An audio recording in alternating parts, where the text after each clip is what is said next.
This is Charles Darwin. And arguably, he is the most influential thinker of the past 20 years. And the reason why is he wrote a book called The Origin of Species, and he presents to us the theory of evolution.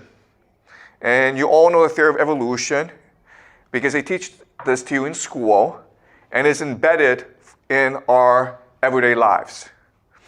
And there are three main ideas to the theory of evolution. The first is that it was all accidental. So you have these genetic mutations, and the mutation that is best fitted to survive in the environment would win out. Okay? So it's all a random, accidental process. That's the first thing. Second thing is that it is materialistic, meaning everything that you can see is all that exists. And the third thing is it is emergent, meaning that things build on top of each other. It is a bottom-up process. Now, the theory of evolution marked a turning point in human history because before, European countries were Christian. And Christians believed that there was a divine God who created us. And as such, we were all equal before the eyes of God. Therefore, you cannot go and enslave other people. You cannot go and kill other people.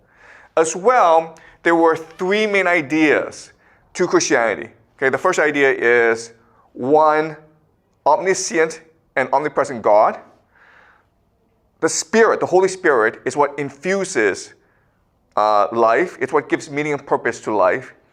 And the world is a mystery. We have to hold faith. There are things that we cannot understand. God has a plan, but it is a mysterious plan. And so we must be humble and serve the purpose of God. Okay? And the theory of evolution destroys this conception of the universe and introduces a more materialistic one. So why did this happen? Well, it happened for three reasons. The main reason is that we live in the 19th century when Darwinism came into being. Europeans were engaged in a process of imperialism. They were going around the world and conquering other people and colonizing other people and essentially committing genocide. So they needed a theory to explain why this was happening.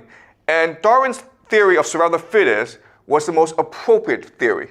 And the idea is that the world is divided into races, and the white race is superior to everyone else, and therefore the white race has reason, has legitimacy in colonizing other people.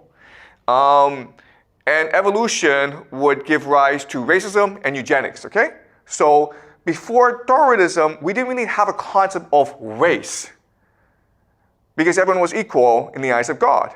And now with the rise of Darwinism, the world is divided according to race. As well, because of evolution theory, people started to believe in eugenics, which is the idea that stupid people who are not white, they should be sterilized. Because if we let them live, all they would do is dilute the genetic pool, okay? And even today, guys, there are still many people who believe in racism and eugenics. The thing about evolution that's very important is that it's a theology, okay? What does that mean? It means that it's a theory of human progress about God. So even though evolution thinks that genetic mutation is an accident, the theology is that, well, the strongest survive. And that's what's right, okay? So might makes right.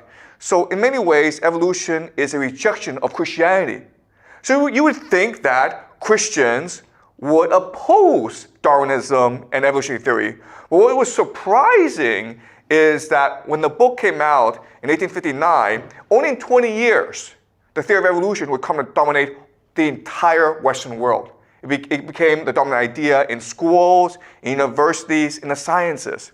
And even today, evolution is a dominant paradigm, meaning that you cannot question evolution. If you question evolution, it means you're crazy. Okay, but I'm crazy, so we're going to question evolution today.